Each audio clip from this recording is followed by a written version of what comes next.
안녕하세요. 책 데이트 시간입니다. 오늘 소개해드릴 책은 니체와 함께 산책을 이라는 책입니다. 시라토리 하루히코 지음, 김윤경훈 김, 다산초당에서 나온 책입니다. 이 책은 7명의 사상가가 일상에서 실천한 명상을 주제로 그들의 삶과 발자취를 따라갑니다. 그리고 명상이란 무엇인지에 대한 근원적 질문을 던지며 우리 삶에 어떤 영향을 미칠 수 있는지 역설하고 있는데요. 몇 가지만 살펴보도록 하겠습니다. 흔히 명상이라고 하면 왠지 엄숙한 분위기에서 정자하고 앉아 마음을 단단히 먹고 해야 하는 특별한 행위를 떠올릴 것입니다. 많이 대중화되었다고는 하지만 아직도 다소 영적이고 경직된 이미지가 강한 것입니다. 하지만 이 책에 따르면요, 명상은 어렵게 생각할 필요도 없고 누구라도 할 수 있으며 스스로 알아차리지 못한 잠깐의 시간이 명상일 수도 있다고 합니다. 듣기만 해도 마음이 편안해지는데요. 언제 어디서나 할 수 있고 일상생활 중에도 자연스럽게 빠져들 수 있는 아무것도 하지 않는 시간이 바로 명상입니다. 삶의 길목에서 반드시 만나는 어두운 인내의 터널을 최대한 상처 입지 않고 빠져나가기 위해서는 산책과 명상이 필요합니다. 우리는 그동안 앞만 보고 달리며 메마른 삶을 살아왔습니다. 아무것도 생각하지 않기란 거의 불가능에 가까웠을 것입니다. 하지만 이제는 멈춰서서 새로운 방향, 새로운 자신을 찾아 인생을 돌아보고 재정비하는 계기를 만들어야 합니다. 철학자들이 그랬듯 거창한 행동이 아니라 지금 그냥 자리를 박차고 나가 동네를 조금 걷거나 공원이나 야트막한 산 둘레길을 거니는 것도 좋습니다. 차분히 생각에 잠기고 명상에 젖어들기에 딱 안성맞춤입니다. 물론 가족이나 친구와 함께 걸어도 좋습니다. 그리고 명상은 꼭 가만히 앉은 상태에서만 하는 것이 아닙니다. 사고를 멈추고 무언가에 집중한 상태라면 언제든지 명상이 될 수 있습니다. 길을 걸으면서도 혹은 작업하면서도 명상을 체험할 수 있습니다. 이렇듯 명상에는 다양한 기회와 형태가 있으며 본인이 명상이라고 깨닫지 못하는 경우도 많습니다. 먼저 산책 중에 발견하는 삶의 기쁨에 대해서 말한 니체에 대해서 알아보도록 하겠습니다. 독일의 철학자 니체는요, 날씨가 우리 삶에 큰 영향을 미친다고 믿었습니다. 그는 35살의 젊은 나이에 교수직에서 퇴직할 정도로 병약했지만 맑게 갠 화창한 날에는 몸이 아픈 걸 느끼지 못했습니다. 특히 휴양지에서 즐기는 산책은 그의 몸과 마음을 치유하는 구원이었습니다. 니체는 비 오는 날에도 우산을 쓰고 산책하러 나갔습니다. 니체는 해발 약 1800m 지대에 있는 아름다운 호반을 따라 숲속길을 매일 혼자 걸었습니다. 그렇게 산책하는데 보통 8시간에서 길게는 10시간이 걸렸습니다. 니체는 이곳뿐만 아니라 자신이 머물던 여러 고장에서 매번 오랜 시간 산책했습니다. 산책이란 니체에게 현실적인 구원이었습니다. 그 구원은 도시와 사람들, 번잡한 세상사에서 물리적으로 최대한 멀리 벗어나는 일이었습니다. 그리고 자연에 파묻혀 스스로 자연의 일부로 녹아드는 일이었습니다. 니체는 이러한 체험을 종종 기록했습니다. 우리는 자연에 관해 자주 이야기한다. 그때마다 자연스레 자신을 잊게 된다. 인간도 자연이다. 진짜 자연은 우리가 자연이라는 말을 사용할 때 느끼는 것과는 전혀 다르다. 니체는 자연에서 찾아낸 세 가지를 사랑했는데요. 바로 광대함, 고요함, 햇빛이었습니다. 그는 하루에 8시간 동안 혼자 자연 속에 있다 보면 15분간의 깊은 침잠이 몇 번 찾아온다고 말했습니다.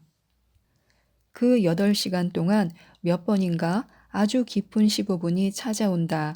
그때야말로 내 안의 가장 깊은 샘에서 솟아나는 활성 음료를 마실 수 있다라고요. 다음은 괴테인데요. 니체는 독일 최고의 위인으로 작가 요한 볼프강 폰 괴테를 꼽았습니다. 니체에게 그는 종합적인 인간, 완전한 인간, 자기 자신을 외경하는 사람이었습니다. 둘은 공통점이 있었는데요. 바로 명상하는 습관이었습니다. 괴테는 제자인 요한 페터 에커만과 나눈 대화록에 나는 새벽이 오기 전에 일어나 변화하는 하늘을 바라보며 명상한다 라고 썼습니다. 수많은 저서 가운데 이탈리아 기행에는 명상하는 괴테의 눈에 비친 광경이 묘사되어 있습니다. 이야기하기도 글을 쓰기도 어려운 소재로는 보름달이 뜬 밤의 멋진 광경을 들 수 있다. 우리는 길거리를 빠져나와 광장을 가로질러 끝도 없이 이어진 키아이아 거리를 그리고 바닷가를 거닐며 달밤의 아름다움을 즐겼다.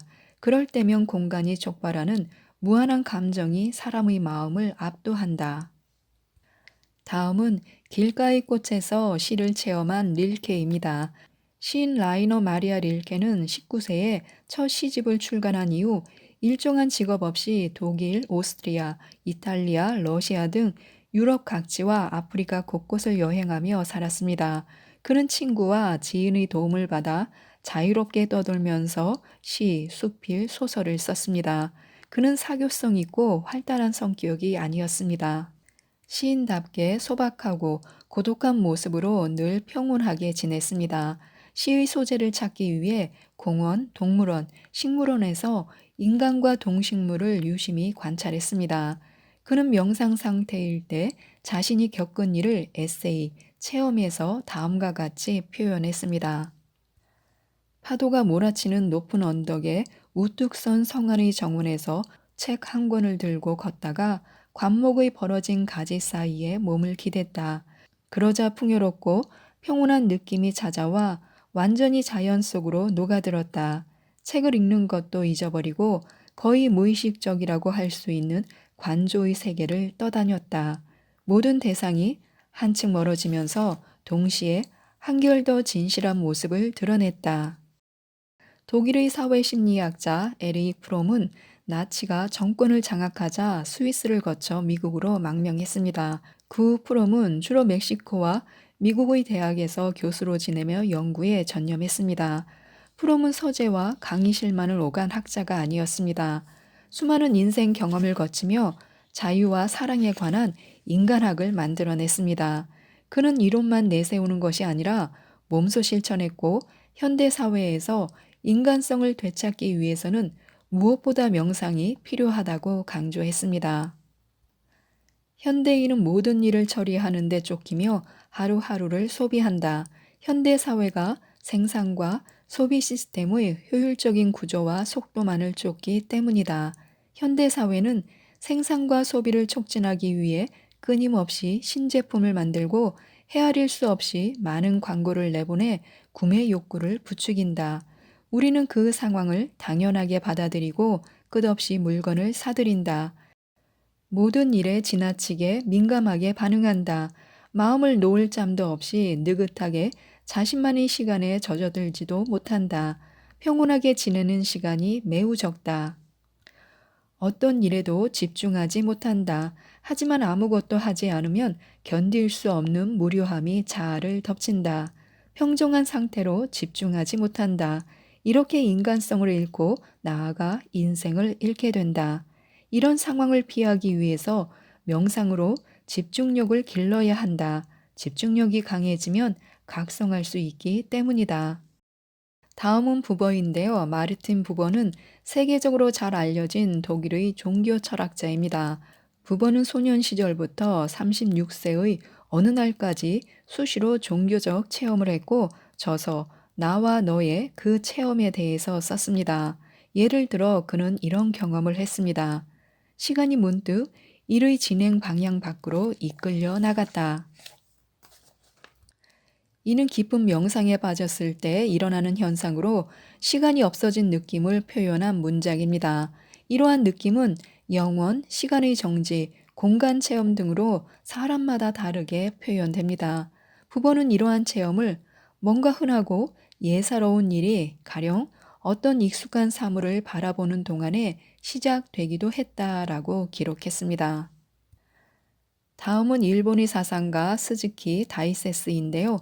일생의 전반을 외국에서 지내면서 성과 깨달음을 전파하는 데 일생을 바쳤습니다. 그는 선을 세련되게 살아가는 삶이라고 했습니다. 세련이란 마음을 깨끗하게 하고 인격을 갈고 닦는다는 뜻입니다. 더러움을 없애고 순수해지는 일입니다. 삶의 더러움이란 바로 이 세상에 달라붙은 것들입니다. 우리가 비참한 생각을 하거나 속박을 느껴 신음할 수밖에 없는 까닭은 대개 그러한 감정이 누적되기 때문이다. 움직이려 할 때마다 세상의 더러움이 우리를 구속하고 억눌러 정신적 시야에 두꺼운 베일을 들이운다. 우리는 늘 구속된 채 살아가는 것처럼 느낀다라고 설명했습니다.